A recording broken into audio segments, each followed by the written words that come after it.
Friends actually ಇದು hi hello friends, welcome back to my YouTube channel SRS creative Kannada channel.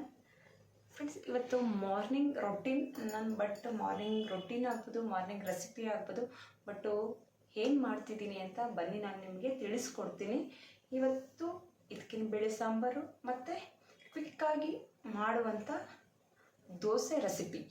But ನಾನು ದೋಸೆ ರೆಸಿಪಿನೂ ಯಾವ ಅಂದರೆ ಏನೇನು ಹಾಕ್ಕೊಳ್ಳೋದು ಅಂತ ಯಾಕಂದರೆ ನನ್ನ ಲಾಗಲ್ಲಿ ನಾನು ತೋರಿಸ್ತಿಲ್ಲ, ಯಾಕಂದರೆ ಇದು ಕ್ವಿಕ್ಕಾಗಿ ಮಾಡ್ಕೊಳ್ಳುವಂಥ ರೆಸಿಪಿನೇ. ಬಟ್ ನಾನು ಹೇಳ್ತೀನಿ ನೆಕ್ಸ್ಟ್ ಲಾಗಲ್ಲಿ ನಾನು ಯಾವ ಥರ ಮೆಸರ್ಮೆಂಟಲ್ಲಿ ತೊಗೊಳ್ಳೋದು ಏನು ಅಂತ ನಾನು ನಿಮಗೆ ತಿಳಿಸ್ಕೊಡ್ತೀನಿ ಅಂತಲೇ ಹೇಳ್ತೀನಿ.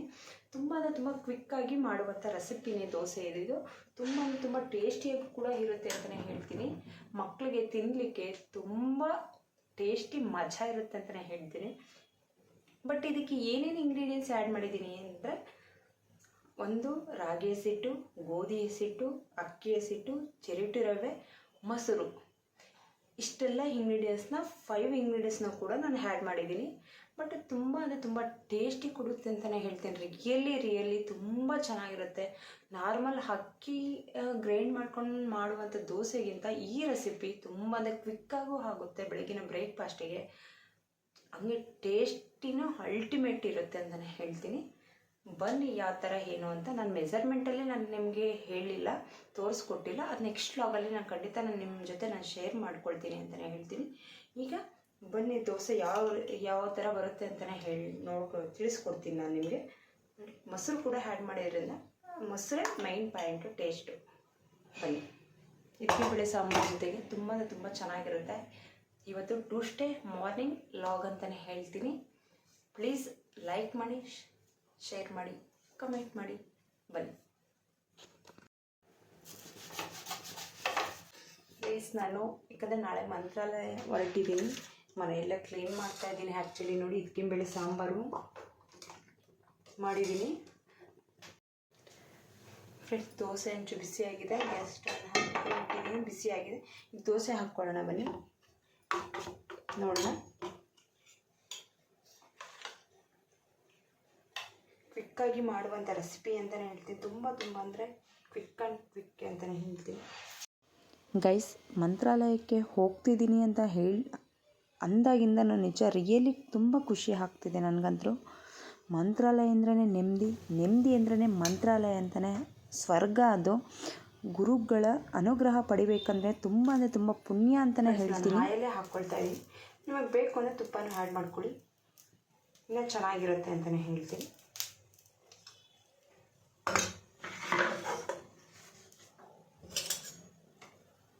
ನಾನು ಮನೇಲಾಗಲೇ ಹೇಳಿದ್ದೀನಿ, ದೋಸೆ ಹಂಚು ಚೆನ್ನಾಗಿದ್ರೆ ಹೇಗೆ ಹಾಕಿದ್ರೆ ದೋಸೆ ಚೆನ್ನಾಗಿ ಬರುತ್ತೆ ಅಂತಲೇ ಹೇಳ್ತೀನಿ.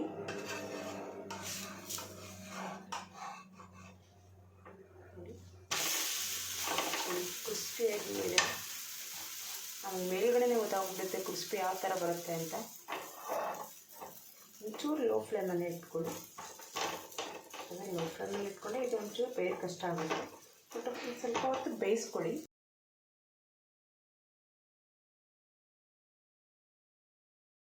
ಈ ಥರ ಇರುತ್ತೆ, ಸೇಮ್ ದೋಸೆ ಮೆಥಡೇ ಇದು. ಯಾಕಂದರೆ ಸ್ವಲ್ಪ ಮೊಸರು, ಸ್ವಲ್ಪ ನೀರನ್ನು ಆ್ಯಡ್ ಮಾಡಿಕೊಂಡಿದ್ದೆ.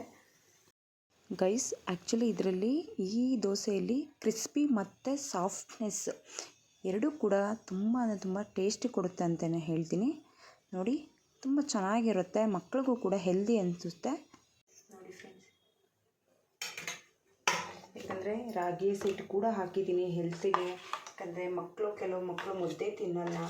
ಈ ಥರ ನಾವು ದೋಸೆ ಆ ಥರ ಮಾಡಿದಾಗ ಮಿಕ್ಸ್ ಮಾಡಿದ್ರೆ ಹೇಗಿದ್ದರೂ ತಿಂತಾರಲ್ವ. ನಾವು ಈ ಥರ ಮಾಡಿ ಮಕ್ಕಳಿಗೆ ತಿನ್ನಲಿಕ್ಕೆ ಕೊಡಬೇಕು ಅಂತಲೇ ಹೇಳ್ತೀನಿ.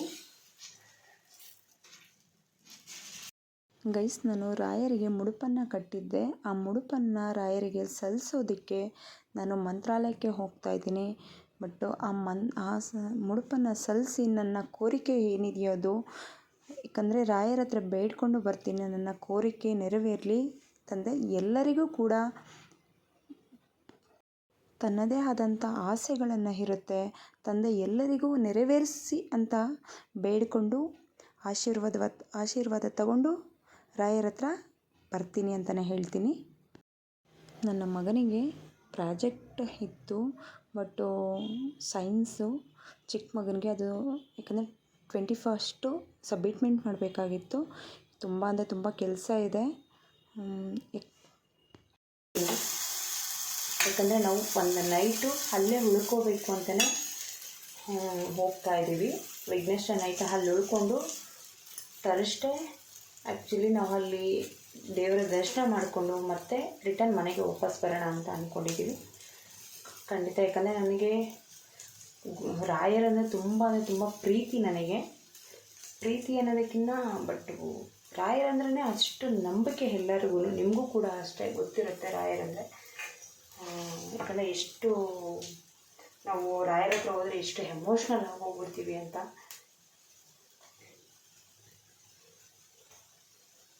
ಬಟ್ ಯಾಕಂದರೆ ತುಂಬ ಕೆಲಸ ಬೇರೆ ಇದೆಯಲ್ಲ, ಅದಕ್ಕಾಗಿ ನನಗೆ ಇವತ್ತು ಕೆಲಸ ಎಲ್ಲ ಕಂಪ್ಲೀಟ್ ಮಾಡಿಕೊಳ್ಳೇಬೇಕು. ಗೈಸ್, ಇದಕ್ಕಿನ ಬೇಳೆ ಸಾಂಬಾರು ದೋಸೆಗೆ ಒಳ್ಳೆ ಕಾಂಬಿನೇಷನ್ ಇರುತ್ತೆ. ಫ್ರೆಂಡ್ಸ್, ಇವತ್ತು ನಮ್ಮ ಮಾರ್ನಿಂಗ್ ರೊಟೀನ್ ರೆಸಿಪಿ ನಾನು ಇಷ್ಟೇ ಅಂತಲೇ ಹೇಳ್ತೀನಿ. ಸಿಂಪಲ್ಲಾಗಿ, ಯಾಕಂದರೆ ನಾನು ನೆಕ್ಸ್ಟ್ ಲಾಗಲ್ಲಿ ಯಾವ ಥರ ಅಂದರೆ ಯಾವ್ಯಾವ ಮೆಸರ್ಮೆಂಟಲ್ಲಿ ತೊಗೊಂಡು ಮಾಡೋದು ರೆಸಿಪಿನ ಕ್ವಿಕ್ಕಾಗಿ ಅಂತಲೇ ಹೇಳ್ತೀನಿ. ನೋಡಿ, ತುಂಬ ಸಾಫ್ಟಾಗೂ ಇದೆ, ಒಂಚೂರು ಕ್ರಿಸ್ಪಿಯಾಗೂ ಬರುತ್ತೆ. ಮತ್ತು ಮೊಸರನ್ನು ಹಾಕಿರೋದ್ರಿಂದ ಅಕ್ಕಿ ಹಸಿಟ್ಟಿಂದ ಕ್ರಿಸ್ಪಿ ಬರುತ್ತೆ, ಬಟ್ ಮೊಸರಿಂದ ಸಾಫ್ಟ್ನೆಸ್ಸು ಮತ್ತು ಟೇಸ್ಟನ್ನು ಕೊಡುತ್ತೆ ಅಂತಲೇ ಹೇಳ್ತೀನಿ. ನೋಡಿ, ಇವತ್ತಿನ ರೆಸಿಪಿ ಇಷ್ಟೇ. Okay, thank you friends. ನಿಮಗೆ ಇಷ್ಟ ಆಗಿದೆ ಲೈಕ್ ಮಾಡಿ, ಶೇರ್ ಮಾಡಿ, ಕಮೆಂಟ್ ಮಾಡಿ ಅಂತ ಹೇಳ್ತೀನಿ. ಟು ಸ್ಟೇ ಲಾಗ್ ಇಷ್ಟೇ. Okay, boy friend. ನೆಕ್ಸ್ಟ್ ಲಾಗಲ್ಲಿ ಸಿಗೋಣ. ನೆಕ್ಸ್ಟ್ ಮುಂದಿನ ವಿಡಿಯೋ ಮೇ ಬಿ ನನ್ನ ಮಂತ್ರಾಲಯ ಅನಿಸುತ್ತೆ. ಖಂಡಿತ ನಿಮ್ಮ ಜೊತೆ ಶೇರ್ ಮಾಡ್ಕೊಳ್ತೀನಿ. ರಾಯರ ದರ್ಶನ ಮಾಡಿಕೊಂಡು ಅಥವಾ ರಾಯರ ಟೆಂಪಲ್ಗೆ ಹೋಗಿದ ಕೂಡಲೇ ನಾನು ನಿಮಗೆ ಶೇರ್ ಮಾಡ್ತೀನಿ. Okay, bye friends. ಇವತ್ತಿನ ಲಾಗ್ ಇಷ್ಟಿದೆ.